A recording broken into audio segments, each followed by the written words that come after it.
আজকে আমি আমার 20টি মেহেদির অর্ডারের পার্সেলটি কিভাবে রেডি করেছি সেটাই দেখাবো। তো এই 20টি মেহেদি ছিল আপু হোলসেলে আমার থেকে নিয়েছিলেন। আমরা হোলসেলেও মেহেদি সেল করে থাকি। আপনারা হোলসেলে মেহেদি নিয়ে নিজেরাও অলরেডি বিজনেস শুরু করতে পারেন।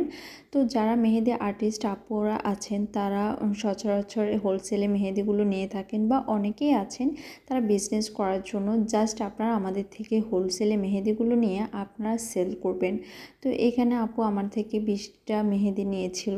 প্রথমে আমি যে 10টা মেহেদি দিয়েছিলাম সেগুলো ছিল 25 গ্রামের, এবং এখানে এই মেহেদিগুলো যেগুলো দিচ্ছি এগুলো হচ্ছে 22 থেকে 23 গ্রামের। এখন প্রত্যেকটা মেহেদি কিন্তু আমি আলাদা আলাদা আপুর পছন্দ অনুযায়ী ফ্রোজেন পেপারগুলো দিয়ে প্যাকেট করেছিলাম, এবং এগুলো দেখতে পাচ্ছেন কতটা স্মুথলি আমি রেডি করছি যাতে কোনোটা নষ্ট না হয়। আর এই দুটি ছিল প্র্যাকটিস কোন, এটা আমাদের পেজের পক্ষ থেকে আপুর জন্য একটা গিফট ছিল।